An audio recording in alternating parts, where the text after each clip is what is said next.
여러분 안녕하십니까? 헬로티비 뉴스입니다. 원희룡 전 국토교통부 장관이 다가오는 총선에서 이재명 더불어민주당 대표와의 맞대결을 선언했습니다. 여야 모두 본격적인 총선 체제에 돌입한 가운데 이른바 명룡대전이 성사될지에 관심이 쏠리고 있습니다. 김진재 기자입니다. 원희룡 전 국토교통부 장관이 16일 이재명 더불어민주당 대표의 지역구인 인천 계양을 지역 출마를 선언했습니다. 이날 인천 계양구에서 열린 국민의힘 인천시당 신년인사회에서 한동훈 국민의힘 비상대책위원장의 소개를 받고 올라온 원희룡 전 장관은 이재명 대표를 돌덩이에 비유하며 돌덩이를 치우겠다고 강조했습니다. 대한민국이 앞으로 나가야 되는데 돌덩이 하나가 자기만 살려고 이 길을 가로막고 있습니다. 제가 온몸으로 돌덩이를 치우겠습니다. 앞서 이재명 민주당 대표는 지난 2022년 치러진 재보궐선거에서 계양 을에 출마해 과반 이상의 득표율로 초선에 성공했습니다. 이어 이번 총선에서도 계양 을에 출마해 재선에 도전할 것이라는 관측이 나오고 있는 상황. 최근 이루어진 더불어민주당 공직선거 후보자 검증에서도 이 대표는 인천 계양을에서 박성민 전 인천시의원, 박형우 전 계양구청장과 함께 적격 판정을 받은 바 있습니다. 16일 오전까지 계양을 지역에 등록을 마친 예비후보는 2명뿐. 이 중 국민의힘 윤영선 예비후보는 원희룡 장관의 계양을 출마 선언 직후 지역별 당협위원장 신년 인사를 통해 계양을 출마 의지를 재차 표현했습니다. 제가 계양을로부터 우리 대한민국의 새로운 미래, 새로운 길을 열어가겠습니다, 여러분. 강원동지 여러분, 우리 함께 갑시다. 더불어민주당이 지난 15일부터 공천 후보 공모를 시작한 데 이어 국민의힘도 이번 주 중 본격적인 공천 심사에 나설 계획. 실제 원희룡 전 장관과 이재명 대표의 맞대결이 성사될 경우 인천 계양을 지역은 다가오는 총선에서 최대 격전지 중 한 곳이 될 전망입니다. 헬로티비 뉴스 김진재입니다. 만화와 웹툰은 문화도시 부천을 이끌어가는 대표적인 산업입니다. 웹툰 융합센터가 문을 열면서 더욱 탄력을 받게 됐는데요. 올해는 콘텐츠 영향력을 한층 강화하기로 했습니다. 이정아 기자입니다. 올해 부천의 만화와 웹툰 산업을 관통하는 핵심은 바로 다양성입니다. 상업성에 치우치기보다는 다양한 장르의 실험적인 작품이 중심이 됩니다. 예산은 24억 6천만 원, 올해 한국만화영상진흥원 전체 사업 가운데 규모가 가장 큽니다. 출판 만화와 웹툰 2개 영역을 모두 포함해 100여 개 작품을 지원합니다. 그동안 비주류로 취급돼 주목받지 못했던 이른바 비활성 장르를 지원해 공정하고 다양한 문화 생태계를 조성하겠다는 의지로 풀이됩니다. 다양성 사업과에서 좋은 콘텐츠가 만들어지면 그 콘텐츠에 대해서 해외로 소개하거나 이런 일들도 계속 모색할 겁니다. 그래서 그 성과물에 대해서는 저희들이 더욱더 확산될 수 있고 또 좋은 계기가 될 수 있도록 노력하겠습니다. 지난해 문을 연 웹툰 융합센터를 구심점으로 교육 프로그램도 활발하게 이어질 예정입니다. 다수의 공모전을 개최하는 한편 경력과 무관하게 신인들의 창작 활동을 지원합니다. 아카데미 사업을 중심으로 인재 양성 운영할 수 있도록 하겠습니다. 비즈니스 센터 그리고 원미동에 있는 창작 스튜디오 그리고 웹툰 융합센터를 중심으로 해서 창작 활동과 기업 활동에 필요한 인프라를 구축하고 지원할 수 있도록 하겠습니다. 국내에서 활동 중인 웹툰 작가들도 기대가 큽니다. 이제 작가들이 좀 요즘 많이 힘들어서 복지 같은 것들 많이 지원이 되었으면 좋겠습니다. 너무 대중적인 거 말고 더 이렇게 다양성이 확장될 수 있는 그런 작품들을 지원해 줄 수 있는 기회가 더 많아졌으면 좋겠어요. 웹툰 융합센터와 예술인주택 개관을 통해 만화와 웹툰 산업 종사자들을 지역으로 대거 유입한 부천. 이제는 관련 산업 인프라를 기반으로 콘텐츠 경쟁력을 한층 확장해 나갈 방침입니다. 헬로티비 뉴스 이정아입니다.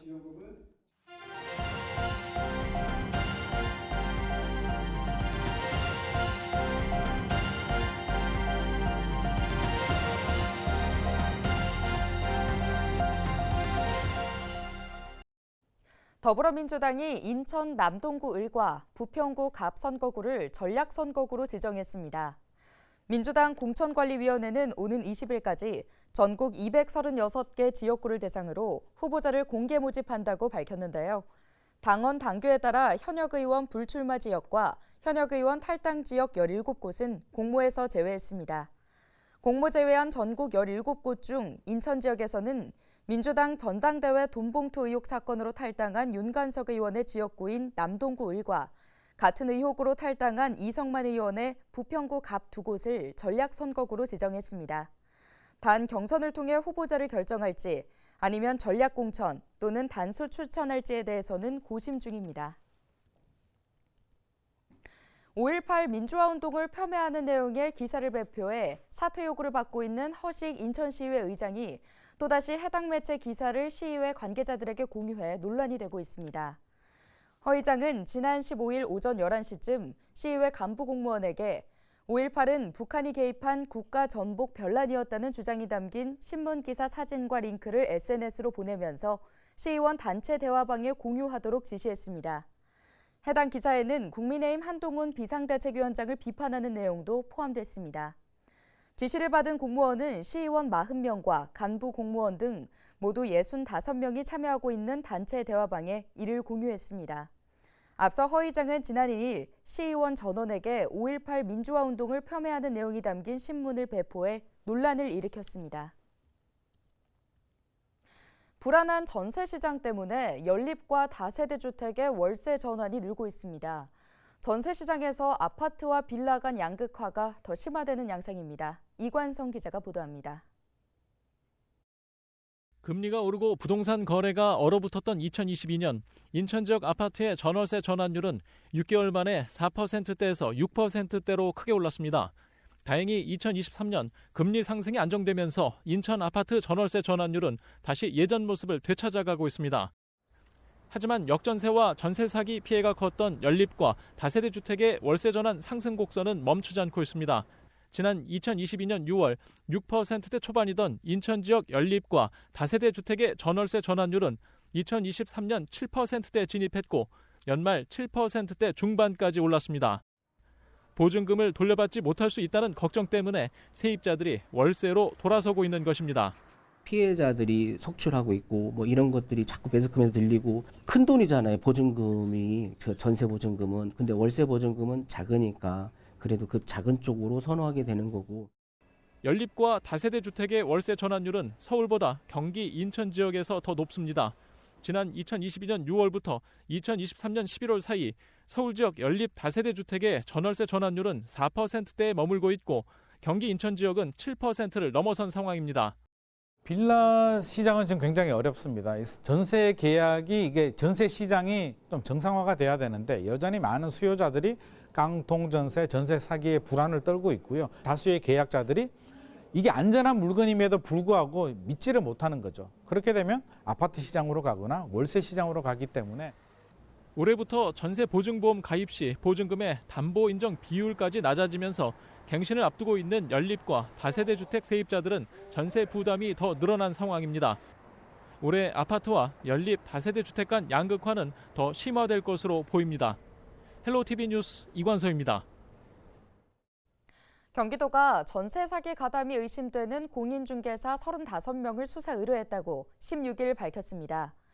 경기도는 국토교통부 그리고 시군과 합동으로 지난해 10월 4일부터 12월 22일까지 전세 사기 특별 점검을 실시했는데요. 점검 대상인 공인중개사 450개소 중 22%에 해당하는 99개소에서 불법 행위 139건을 적발했습니다. 특히 전세 사기 가담이 의심되거나 중개 수수료를 초과 수수한 35명에 대해서는 고발 및 수사 의뢰했습니다.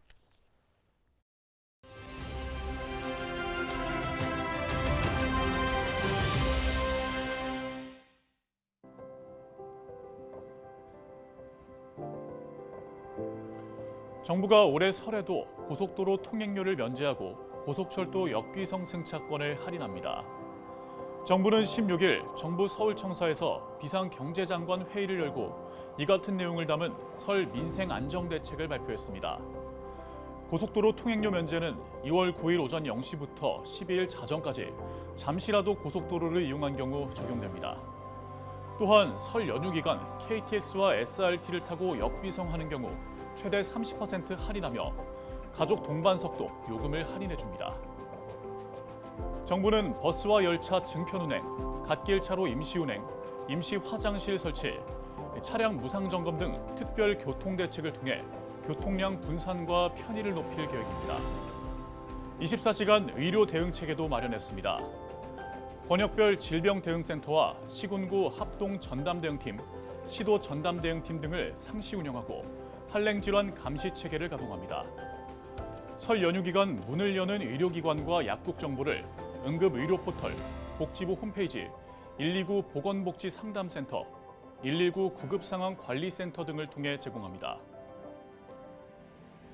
또한 설 연휴 기간 전 국민을 대상으로 비대면 진료가 허용돼 기존 대면 진료 경험이 없는 환자도 의학 상담과 처방을 받을 수 있습니다.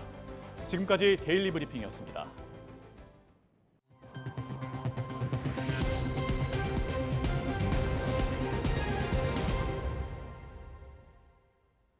경기도가 지난해 사후관리조사원을 통해 355억 원의 지방세를 징수했다고 16일 밝혔습니다. 이는 지난 2022년 징수 실적과 비교하면 46% 증가한 액수인데요. 지방세 사후관리조사원은 세금 감면 혜택을 받은 사람들이 감면 조건 등을 제대로 이행하고 있는지 확인하는 업무를 맡고 있습니다. 도는 지난해 조사원을 기존 40명에서 48명으로 확충했는데요. 조사 참여 시군도 기존 10개에서 12개로 늘었습니다. 김동연 경기도지사가 다보스 포럼 참석을 위해 스위스를 방문 중인데요. 김 도지사가 세계 스타트업 기업 대표들과 함께하는 이노베이터 커뮤니티 간담회에 참가했습니다. 이노베이터 커뮤니티는 전 세계 스타트업 기업이 정보를 공유하는 다보스 포럼의 대표적인 행사인데요. 김 도지사는 참가자 가운데 유일한 정부 인사로 스타트업 기업 대표들과 인사를 나누고 경기도와의 협력 방안을 논의했습니다. 특히 챗 GPT를 만든 샘 알트만 오픈 AI CEO는 다음 한국 방문 때 경기도에서 구체적인 협력 방안을 논의하기로 약속한 것으로 전해졌습니다. 서울시의 무제한 교통카드인 기후동행카드가 오는 23일부터 사전 판매됩니다. 서울시는 오는 27일부터 기후동행카드 사용이 가능함에 따라 23일부터 모바일 카드와 실물 카드 판매를 시작한다고 밝혔는데요. 모바일 카드는 모바일 티머니 앱을 통해 구입이 가능하며 서울교통공사에서 운영하는 역사 고객안전실에서 현금 3,000원에 구매한 뒤 충전 단말기에서 충전한 뒤 사용할 수 있습니다. 기후동행 카드는 62,000원권과 따릉이를 이용할 수 있는 65,000원권 등 두 가지가 출시되며 한 달간 버스와 지하철을 무제한으로 이용할 수 있습니다. 서울시가 1,000만 원 이상 고액 체납자에 대해 무관용 원칙으로 강력한 징수에 나섭니다.